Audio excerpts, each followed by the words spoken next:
কখনো কখনো একটি ছোট্ট ভাবনা পুরো জীবন বদলে দিতে পারে।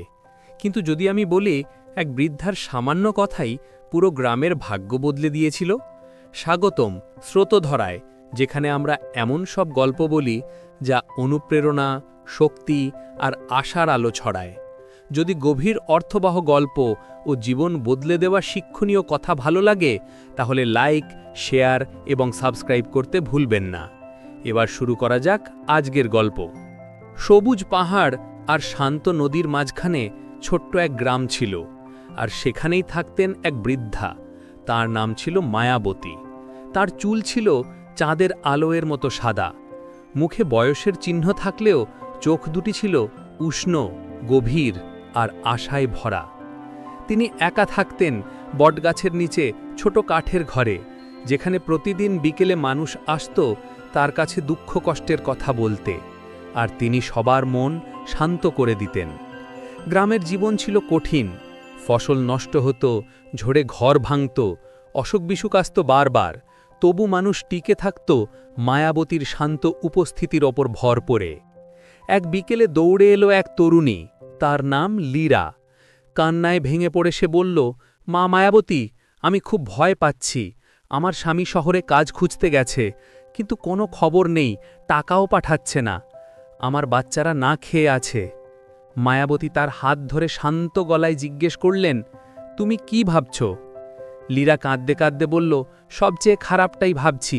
হয়তো কাজ পায়নি, হয়তো আমাদের ভুলে গেছে। মায়াবতী মাথা নেড়ে বললেন, যখন তুমি ভয় ভাবো, ভয়েই বড় হয়, আর যখন তুমি আশা ভাবো, সাহস বড় হয়। লীরা বলল, এত কষ্টের মাঝে ভালো ভাবব কিভাবে? মায়াবতী মৃদু হেসে বললেন, আমি তোমাকে একটা গল্প বলি। তিনি বললেন এক ভিখারির কথা, যে নদীর ধারে বসে কাঁদছিল, কারণ সে মনে করত তার জীবনে কিছুই নেই। তখন এক বৃদ্ধা তাকে বলেছিল নদীর দিকে তাকাতে, যা কখনো থামে না। ঝড়ের পরেও গাছরা টিকে থাকে, আর অন্ধকার রাতের পর সূর্য উঠেই যায়।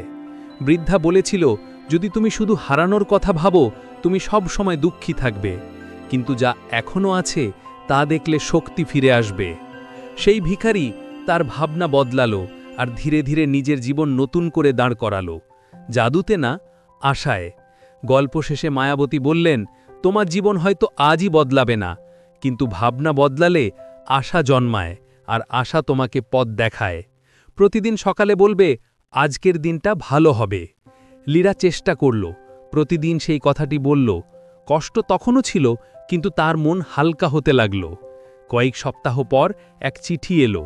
তার স্বামী কাজ পেয়েছে, টাকা পাঠিয়েছে, আর খুব শিগগিরই বাড়ি ফিরবে। লীরা আনন্দে কেঁদে মায়াবতীর কাছে ছুটে গেল। আপনি ঠিকই বলেছিলেন, আশা সব বদলে দেয়। মায়াবতী হাসলেন, বললেন, সমস্যা আসবেই, কিন্তু আশার হৃদয় সব কিছু জিতে নেয়। ধীরে ধীরে পুরো গ্রামই তার কাছে আসতে লাগল। চাষি, বিধবা, শিশু, ব্যবসায়ী, আর সবাইকে তিনি একই শিক্ষা দিতেন, ভালো ভাবো, ভালোই আসবে। তার হৃদয়ের আশীর্বাদ ছড়িয়ে পড়ল পুরো গ্রামে, আর বড় বটগাছের নিচে বসে তিনি মানুষের মনে আশা জাগিয়ে গেলেন প্রতিটি দিন।